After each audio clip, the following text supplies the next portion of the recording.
Hello friends, welcome to my YouTube channel जिस पे मैं 71 बीपीएससी मेंस जीएस पेपर 1 की करंट अफेयर सेक्शन का भी डिस्कस कर रहा हूँ कि करंट अफेयर में कौन कौन से टॉपिक है जिससे आप पूछे जा सकते हैं क्वेश्चंस और कौन कौन से अभी करंट अफेयर में न्यूज़ में है। तो जैसे कि पिछले क्लास में मैंने इंटरनेशनल रिलेशनशिप के ऊपर बताया था आप लोग को कौन कौन सा टॉपिक को आपको तैयार करना चाहिए। तो आज हम लोग पॉलिटी के करंट अफेयर्स पे बात करेंगे कि कौन कौन से इम्पोर्टेंट टॉपिक है जो आपके करंट अफेयर्स के लिए इम्पोर्टेंट है। तो पहला टॉपिक जैसे है कि राजनीति का अपराधीकरण, क्रिमिनलाइजेशन ऑफ पॉलिटिक्स। जैसे एडीआर का रिपोर्ट अभी आया है हाल फिलहाल में। एडीआर का मतलब एसोसिएशन ऑफ डेमोक्रेटिक रिफॉर्म्स, जिसमें बताया गया है कि केंद्र सरकार की जो मेंबर्स है उसमें 47% और बिहार सरकार के जो मेंबर्स है लोकसभा विधानसभा मेंबर्स उसमें से 46% ऐसे मेंबर्स हैं जिन पे गंभीर अपराध के क्रिमिनल या उस अपराधी हो उसके, और जिनके बहुत सारे मामला अभी कोर्ट में लंबित है। तो इस एडीआर का रिपोर्ट आया तो बहुत ही न्यूज़ में था। पिछले बार 70 बीपीएससी मेंस में शॉर्ट क्वेश्चन के लिए राजनीति का अपराधीकरण, तो ये क्वेश्चन पूछ भी लिया गया है, तो ये हो गया। दूसरा अभी राजनीति की लागत। आप हम लोग देख रहे हैं कि डे बाय डे राजनीति में मतलब होता है कि लागत बढ़ती जा रही है। तो एक फाउंडेशन है जिसे हम लोग ऑब्जर्वर रिसर्च फाउंडेशन कहा जाता है, उसने रिसर्च किया इन चीज़ों के ऊपर कि उम्मीदवारों द्वारा जो होता है चुनाव में अपने वो खर्च करते हैं जितना ऊपर इलेक्शन के ऊपर, उसके ऊपर उन्होंने एक रिपोर्ट तैयार किया है। तो खास करके इनमें जैसे बताया गया है कि जो तमिलनाडु राज्य है, आंध्र प्रदेश है, तेलंगाना है, महाराष्ट्र है, बिहार है, इन ऐसे राज्य है जहाँ पे उम्मीदवार जो होते हैं अपने जीतने के लिए खर्च हद से अधिक मतलब अधिक प्रतिशत में करते हैं।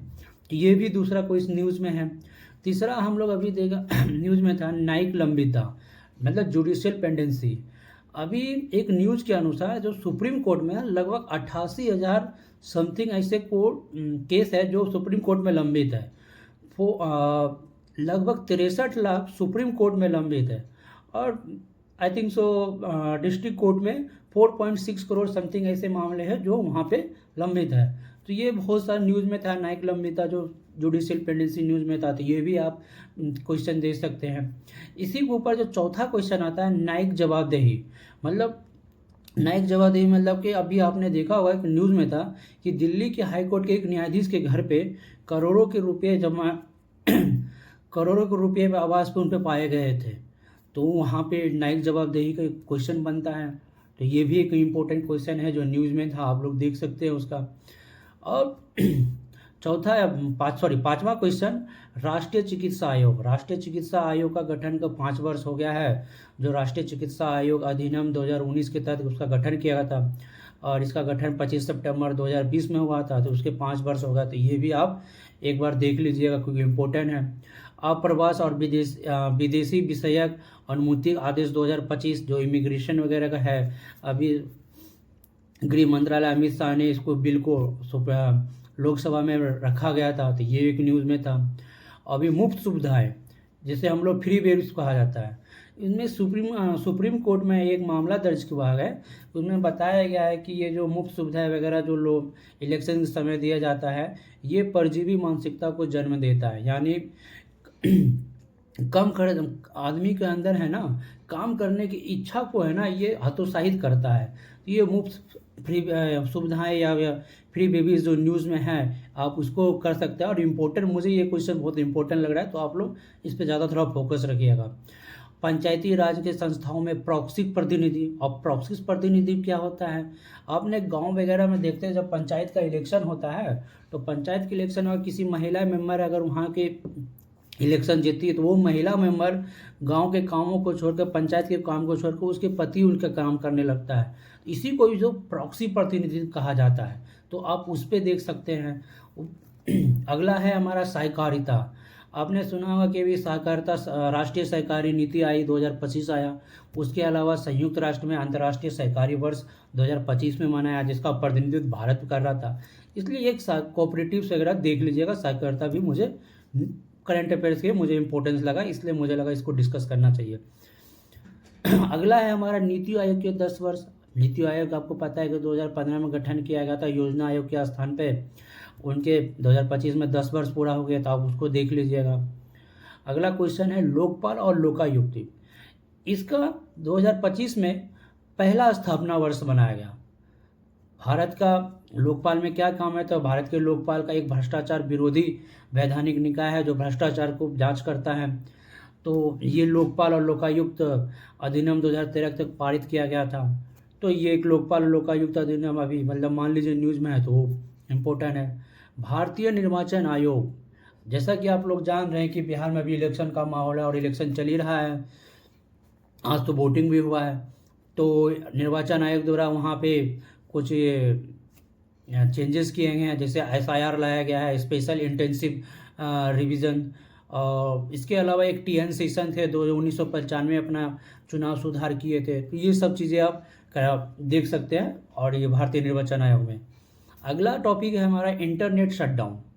इंटरनेट शटडाउन में क्या है कि इस बार भारत का मतलब इंटरनेट शटडाउन पहले मतलब 2024 की तुलना में 2025 में कम आया। क्यों? क्योंकि मणिपुर और जम्मू कश्मीर में इंटरनेट शटडाउन कम हुआ है, इसी कारण इंटरनेट शटडाउन की संख्या वहाँ पे कम हुआ है। इसके परिप्रेक्ष्य में पाकिस्तान में सबसे अधिक है। तो फिर भी हमारे यहाँ के दूसरे नंबर पे हम लोग तो इंटरनेट शटडाउन के मामले में तो हम इसको कर सकते हैं। इम्पोर्टेंट ये भी है, संविधान का 130वां संशोधन विधेयक 2025 में, मतलब इस बिल में ये बताया गया कि पीएम हो या सीएम हो या अन्य मिनिस्ट्री हो या दिल्ली का सीएम हो या पुडुचेरी का सीएम हो या जम्मू कश्मीर का सीएम हो, जो भी हो, अगर लगातार वो 30 दिनों तक पुलिस की हिरासत में रहता है तो उसको अपने पद से इस्तीफा देना पड़ेगा। ये बिल लाया गया है गवर्नमेंट के थ्रू। तो आप इस बिल पे भी फोकस मतलब इम्पोर्टेंट मुझे लग रहा है, आप इस बिल को जरूर एक बार देखिएगा। ऑनलाइन गेमिंग संवर्धन, जिसे हम प्रमोशन कहा जाता है, और विनिमय अधिनियम 2025। आपको पता है कि भारत में बहुत सारे ऑनलाइन गेमिंग चल रहे थे, जैसे ड्रीम 11, ड्रीम हार्टवे वगैरह समथिंग ऐसे कुछ था नाम, बहुत सारे इसे चल रहे थे, बेटवे और माइक्रिक इन्फो वगैरह ये सब चल रहा था। तो इन सब पे आप बैन लगा दिए गवर्नमेंट है इस बिल के तुरंत। अब ये बिल बहुत इंपॉर्टेंट, आप लोग देख सकते हैं। राष्ट्रीय स्पोर्ट्स गवर्नमेंट अधिनियम 2025, ये बिल लाया गया स्पोर्ट्स को बढ़ावा देने के लिए। जैसे कि बिहार में हम तो देख ही रहे हैं, स्टेडियम्स बन रहा है, बहुत सारे इंफ्रास्ट्रक्चर बन रहा है स्पोर्ट्स के लिए, तो ये भी बिल इंपॉर्टेंट होता है। जन विश्वास विधेयक 2025, ये एक टॉपिक है। मतलब इस टॉपिक के अंतर्गत क्या है कि कानूनों को सरल बनाना, अद्यतन बनाना। अब कुछ कानून को इतना सरल बनाया कि उसको अपराध की श्रेणी से बाहर किया जाए, ताकि लोग बाहर से जो भी आए इन्वेस्टमेंट बढ़े, ईज ऑफ डूइंग बिजनेस में भारत का रैंकिंग बढ़े। तो ये भी बिल मुझे इम्पोर्टेंट लग रहा है। डिजिटल उपनिवेशवाद, जिसे हम कॉर्निलिज्म कहें थे, डिजिटल कॉर्निलिज्म। आज लोग देख रहे हैं कि हम लोग जो सोचते हैं रील्स में वो आने लगता है, जो बार बार एक वीडियो यूट्यूब पे देखते हैं वो यूट्यूब पे बार बार वीडियो आता है। तो इसे डिजिटल उपनिवेशवाद कहा गया है। तो ये भी एक न्यूज़ में था, आप इसको देख सकते हैं।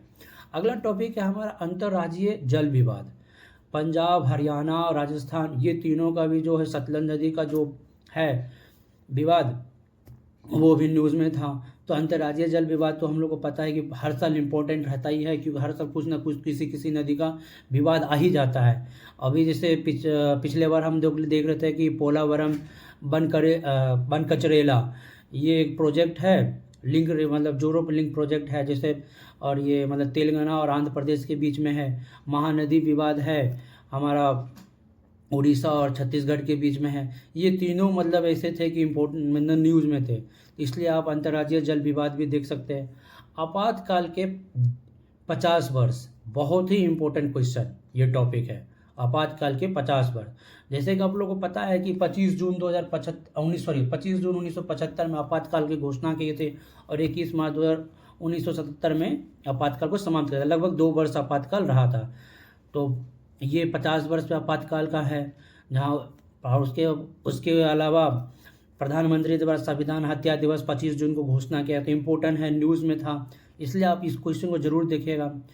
अगला टॉपिक हमारा जातिगत जनगणना। जातिगत जनगणना इसलिए इम्पोर्टेंट है कि भारत सरकार के द्वारा जनगणना का घोषणा किया गया, जिन्होंने बताया कि 2026 में लद्दाख में होगा और कुछ उत्तर पूर्वी राज्यों में होगा, जैसे असम हो गए और नागालैंड हो गए, मणिपुर हो गए, इनमें जनगणना 2026 में ही होगा। और बाकी राज्यों का ये जनगणना 2027 में होगा। लेकिन इस जनगणना में हर साल क्या होता था कि SC ST और पिछड़ा वर्ग वगैरह का जनगणना कर लिया जाता था, लेकिन जाति आधारित जनगणना कभी नहीं होता था भारत में। जो लास्ट टाइम हुआ था 1930 में जाति जनगणना, लेकिन वो भी मतलब प्रकाशित उसको भी नहीं किया गया था। और 2011 में भी हुआ था, उसको भी प्रकाशित नहीं किया। लेकिन इस बार गवर्नमेंट ने खुद से घोषणा किया कि जातियों का जनगणना भारत में किया जाएगा। तो एक बार इसको आप जरूर देख लीजिएगा।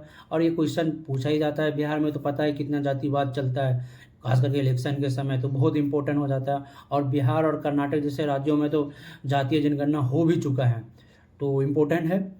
और अगला टॉपिक है गैर सरकारी विधेयक। गैर सरकारी विधेयक इसलिए इम्पोर्टेंट है कि इन जैसे गैर सरकारी मतलब जो गैर सरकारी विधेयक के तहत क्या है, मतलब कि जो मेंबर जो भी मतलब मंत्रालय वगैरह संबंधित नहीं है, वो किसी बिल को प्रस्तुत करते हैं अपने लोकसभा या विधानसभा में, उनकी संख्या कम हो गई है। तो इसके ऊपर भी रिपोर्ट आया था अभी, तो एक बार इसको भी आप देख लीजिएगा। शक्तियों का पृथकीकरण या मतलब सेपरेशन ऑफ पावर्स, इसलिए न्यूज़ में है कि अभी राज्यपाल और तमिलनाडु राज्य सरकार के बीच में विवाद हुआ था। फिर तमिलनाडु सरकार अभी सुप्रीम कोर्ट में आई थी। सुप्रीम कोर्ट ने फिर ऑर्डर दिया कि राष्ट्रपति को कुछ दिनों के अंदर मतलब कुछ समय दिया गया, उसके अंदर आपको ये बिल को पास करना होगा। तो इसमें राज्यों के विधेयक की जो स्वीकृति वगैरह होती है, स्वायत्ता वगैरह, ये सब न्यूज़ में था। तो राज्यपाल और राज्यों के बीच के संबंध में ये करंट अफेयर कर सकते हैं।